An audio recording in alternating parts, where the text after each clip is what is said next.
नमस्कार। मकर राशि के दर्शकों के लिए खास तौर से ये एक वीडियो बड़ा इम्पोर्टेंट और इस सृष्टि का सबसे बड़ा एक ग्रहों का जो बदलाव है वो मकर राशि को किस प्रकार से नेगेटिव या पॉजिटिव इफेक्ट देगा, बहुत कम समय में, कम शब्दों में और बहुत कम दिनों के लिए जो ये योग है, इसके दूरगामी परिणाम क्या हैं, इस पर चर्चा बहुत आवश्यक है। और आज हम चर्चा कर रहे हैं मकर राशि की, और इस मकर राशि में 3 नक्षत्रों की चर्चा करेंगे, खास तौर से जो उत्तराषाढ़ा, श्रवण और धनिष्ठा। ये नक्षत्र इस सृष्टि के भी बड़े महत्वपूर्ण नक्षत्र हैं, क्योंकि इन तीनों के स्वामी सूर्य, चंद्र और मंगल हैं।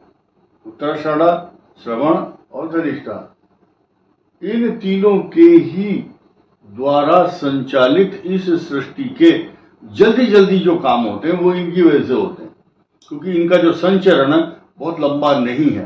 बट दूरगामी परिणामों को देखने के लिए हमें इनकी आवश्यकता पड़ती है। शनिदेव, राहु, अब ये बड़े परिवर्तन है। और साथ ही साथ षडाष्टक योग, षडाष्टक योग हजम नहीं होता लोगों को, बहुत डरते भी हैं लोग, और इसकी सकारात्मक कोई स्थिति दिखाई देती हो ऐसा बहुत मुश्किल है। हाँ, सिर्फ सकारात्मक भाव से अगर किसी को लाभ होता है, खास तौर से आज के समय में जो स्थिति चल रही है, तो वो जिनका मंगल यहां होगा, जिनका राहु यहां पर होगा, अब वो गोचर स्थिति है। लेकिन फिलहाल मकर की बात कर लेते हैं। मकर राशि के लिए जो अतिचारी शब्द है, अतिचारी, अति मैंने अधिक, चारी मैंने चलने वाला। लेकिन इस संसार में कुछ लोग बहुत ज्यादा शिक्षित, पढ़े लिखे, ज्ञानी नहीं है।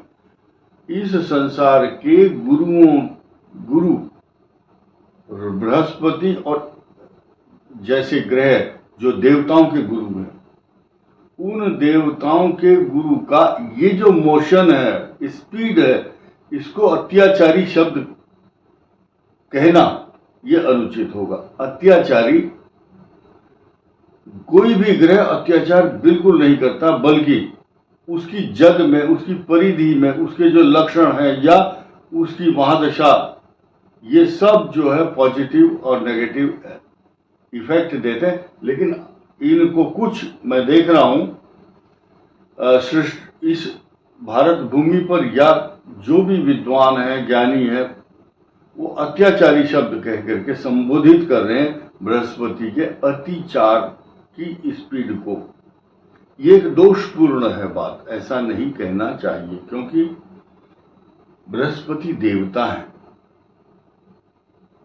बृहस्पति देवता है। ऐसे ही संहार करता भगवान शिव है, उनके प्रति ऐसे अशोभनीय शब्द देवता जो देता रहता है, बृहस्पति देवता है।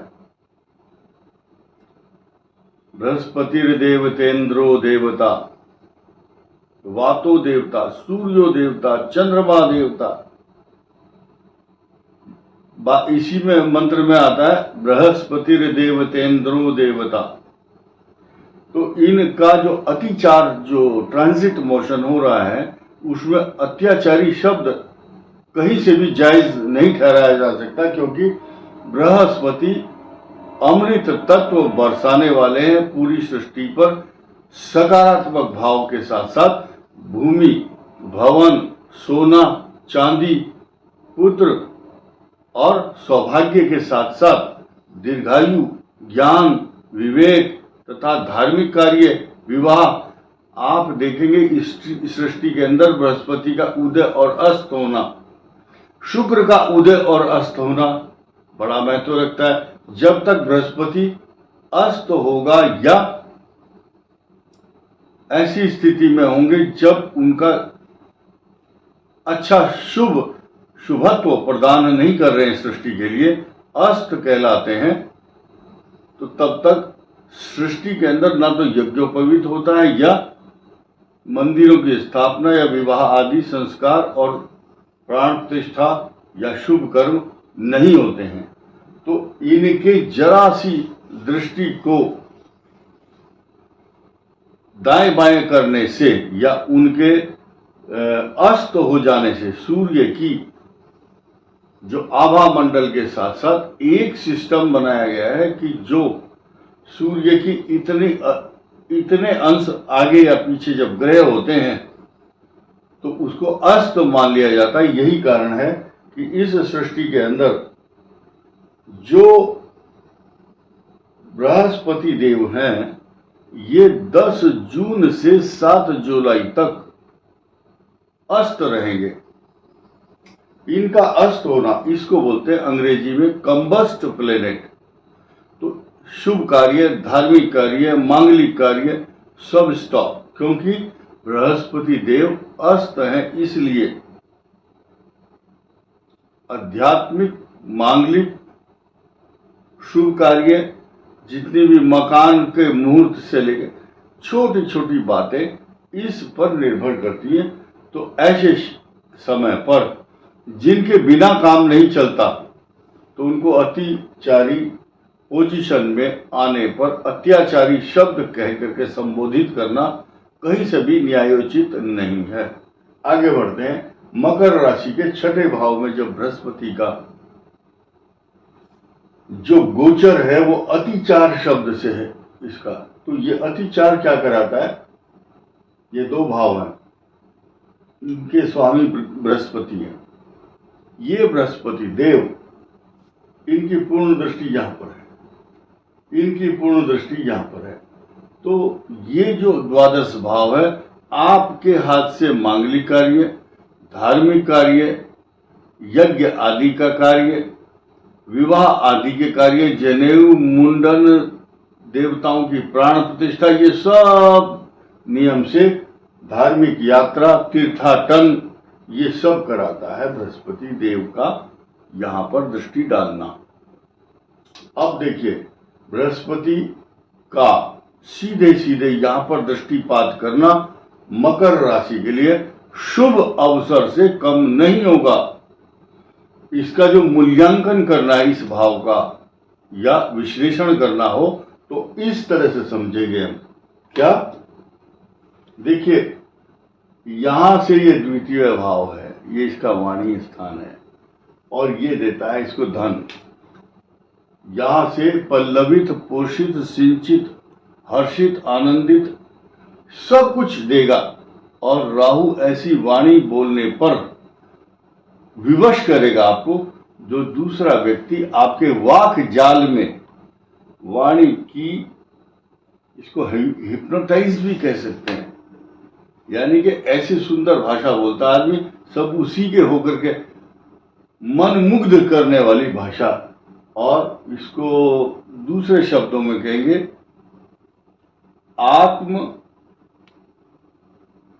आत्म मोहित करना, अपनी तरफ मोहित करना या दूसरे व्यक्ति को सम्मोहित करना, ये राहु का काम होता। और किस चीज से सम्मोहित करना? अच्छी सुंदर वाणी, ज्यूरिस्प्रूडेंस और अच्छी शब्दों का प्रयोग। They knows very well how to talk and behave others.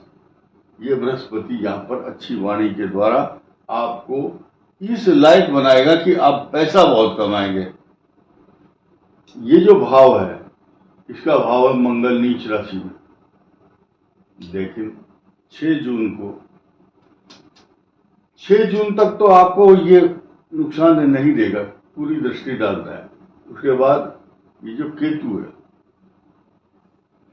Ketu मोक्ष का दाता भी कहा गया है, डिटैचमेंट भी है संसार में, पेट का रोग भी है, इन्फेक्शन भी है, नाभि से नीचे के रोगों का ये करता है प्रतिनिधित्व। और मंगल ग्रह जो है इसके साथ आकर के सर्जरी के संकेत देता है। और सर्जरी की बात जब हम कर रहे थे तो इसकी जो दृष्टि है वो सीधे सीधे यहाँ होगी। मैंने यहाँ प्रतीकात्मक रूप से शनि को दर्शाया गया है कि मंगल की दृष्टि यहाँ पर पूर्ण रूप से होगी। अब ये जो दृष्टि है ये आपके भाई और बहन तथा आपके पराक्रम को ये बहुत बढ़ाता है शनि, और मंगल वहां पर दृष्टि भी डालता है। तो ये दुगना प्रभाव ये है कि जैसे ही आप छोटा सा कार्य करते हैं भगवान का सहयोग आपके प्रति मिलना शुरू हो जाएगा।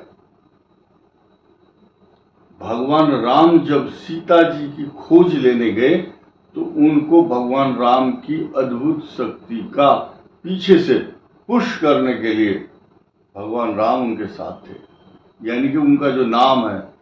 ठीक इसी प्रकार ये मकर राशि का जो भाव है, अब ये जितनी इसका स्वामी जितनी स्पीड से जितनी गति से जिमी अमोघ रघुपति कर बाना, भगवान राम के जो बाण चलते थे अमोघ का मतलब अचूक निशाना, जो कभी फेल नहीं होती। भगवान राम के जो बाण है वो अचूक निशाना और डिस्ट्रक्शन, जहां भी जाएगा वो बाण कभी फेल नहीं होता है। ठीक इसी प्रकार ये बृहस्पति देव की जो अमोघ स्पीड है, गति है, अमोघ गति, अमोघ को गति कहा जाएगा यहाँ पर। इसका जो सीधा सीधा प्रभाव है, देखिए किन किन भावों पर है। एक तो खुद यह स्थान आपका पल्लवित और पोषित होगा। इसके अलावा यह भाव आपका बहुत आनंदित होगा। बृहस्पति की यहाँ पर दृष्टि है, शत्रु राशि में बैठकर शत्रु भाव को ही देख रहे हैं, लेकिन केंद्र है ये, याद रखना, इसका नाम है केंद्र। केंद्र पर गुरु की आशीष वचन के साथ साथ दृष्टि होती है कि मैं तेरा भला करूंगा, मकर का भला होगा। रोजगार से संबंधित नौकरी, व्यापार, प्रतिष्ठा, मान सम्मान, अलंकरण, पिता, सब कुछ इसकी दृष्टि है। एक यहाँ पर दृष्टि है, इसका भला हो गया, इसका भी हो गया, इसका भी, और फिर इसका भी भला होगा, यानी कि धन, कुटुंब, वाणी, पैसा ही पैसा है। गम की अंधेरी रात में दिल को न बेकरार कर, खुशियां आने वाली हैं, अब उनका इंतजार कर। 10 जून से 7 जुलाई तक बृहस्पति देव का अस्त होना, और उसके साथ साथ एक संज्ञा और दी गई है कि वो अतिचारी भी है, अर्थात फास्ट मोशन में है, और अस्त भी है। तो इस स्पीड को किस दृष्टि से देखा जाएगा, मैं आपको खुलासा करूंगा। बृहस्पति की गति वही रहेगी, कोई नहीं रोक सकता। स्पीड वही है, लेकिन किसी को दिखाई नहीं देंगे चलते हुए, क्योंकि अस्त ग्रह है सूर्य की आभा मंडल के कारण। इस वीडियो में इतना ही। धन्यवाद, नमस्कार।